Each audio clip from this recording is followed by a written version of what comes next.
आजकल लोगों की थोड़ी सी एज बढ़ने लगती है तो कहने लगते हैं कि हमारा कोलेस्ट्रॉल बढ़ा हुआ है, हम फ्राइड नहीं खाएंगे, हम मक्खन नहीं लेंगे, कोलेस्ट्रॉल बढ़ा रहता है, कहीं हार्ट अटैक ही ना आ जाए। और फिर एक दूसरे को सलाह देने लगते हैं कि ये ऑयल खाना चाहिए, वो नहीं खाना चाहिए।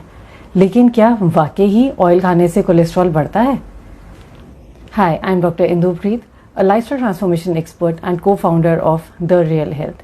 एंड आज हम यही बात करेंगे कि क्या ऑयल खाने से वाकई ही कोलेस्ट्रॉल बढ़ता है या कुछ और इश्यूज होते हैं। देखिए, जब हमें पता करना होता है कि हमारा कोलेस्ट्रॉल लेवल्स कितने हैं तो हम एक ब्लड टेस्ट करवाते हैं जिसको बोलते हैं लिपिड प्रोफाइल। उस लिपिड प्रोफाइल से हमें कोलेस्ट्रॉल, एलडीएल, एचडीएल रेशियो और ट्राइग्लिसराइड्स ये सब पता लगते हैं। जो दो मेजर कंपोनेंट्स हैं इसमें वो हैं कोलेस्ट्रॉल और ट्राइग्लिसराइड्स। दोनों ही फैट के टाइप्स हैं और कोलेस्ट्रॉल हमारी बॉडी खुद ही बनाती है बिकॉज वो बहुत ज़रूरी है हमारी बॉडी के लिए, हमारे ब्रेन हेल्थ के लिए, विटामिन डी की प्रोडक्शन के लिए, डाइजेशन के लिए और इवन ब्लड वेसल्स के रिपेयर के लिए। और मैक्सिमम हमारी बॉडी में खुद ही बन जाता है, लेकिन थोड़ा बहुत जो हमें चाहिए होता है लाइक 10-20% वो हमारे खाने से पूरा हो जाता है। अब कोलेस्ट्रॉल हमारी बॉडी में बढ़ता कैसे है? जब हम बहुत एक्सेस अमाउंट में एनिमल प्रोडक्ट जिसमें कि मिल्क प्रोडक्ट्स जैसे दूध, दही, घी, मक्खन और फिश, चिकन, मीट ये सब कुछ आता है, जितना भी हमारा नॉन वेज आइटम्स हैं वो सब के कंजम्पशन से हमारी बॉडी में कोलेस्ट्रॉल इंक्रीज हो जाता है।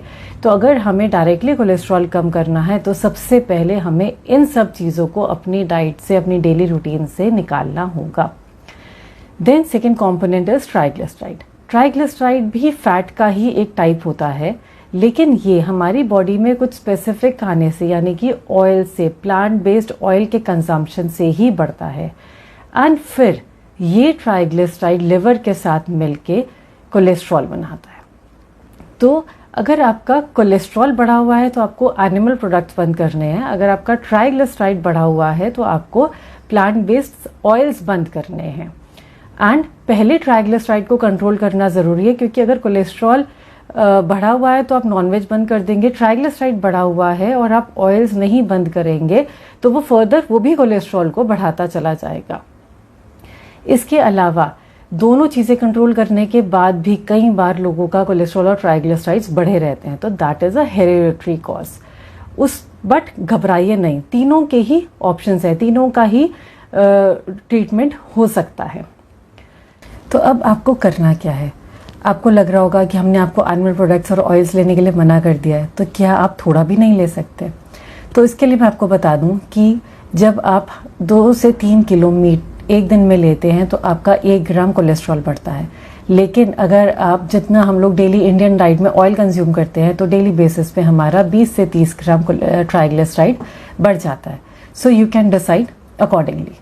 इसके अलावा जो सबसे इम्पॉर्टेंट है that is consumption of fresh fruits and vegetables. मेरे हिसाब से हमें एक मील में इनमें से कुछ भी एक सर्विंग ज़रूर लेनी चाहिए, एक अच्छी बड़ी सर्विंग, बिकॉज ये हमारे हार्ट, ब्लड वेसल्स, लिवर सबकी हेल्थ को मैनेज करता है और कोलेस्ट्रॉल को तो करता ही है। इसके अलावा डेली बेसिस पे you start consuming 2 to 3 cloves of garlic, जो कि ब्लड थिनर का काम करता है। लेकिन अगर आप मेडिसिन ले रहे हैं, ब्लड थिनर मेडिसिन ले रहे हैं, तो you need to be cautious with it. आपको दोनों को बैलेंस करके लेना होगा।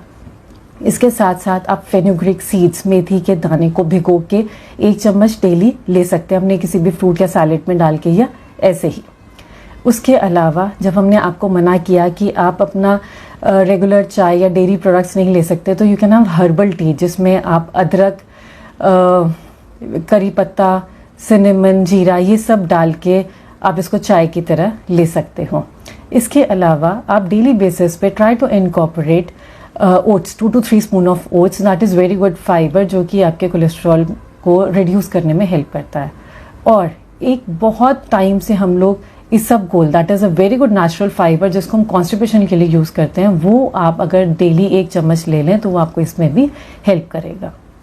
और कुछ एक्सरसाइजेस जैसे कि सूर्य नमस्कार, प्लैंक पोज, प्राणायाम के कुछ स्पेसिफिक एक्सरसाइज, ये सब आप रेगुलर बेसिस पे अगर करें तो ये स्पेसिफिकली कोलेस्ट्रॉल और ट्राइग्लिसराइड के लिए होती है। और ये सब कुछ करने के बाद जो बहुत ज़्यादा इम्पॉर्टेंट है that is reduce stress and have a proper sleep. Proper sleep का मतलब टाइमली सोना, 6-8 घंटे की नींद लेना, यानी कि अराउंड 9:30, 10, 10:30 बजे आपको सो जाना चाहिए। And manage stress.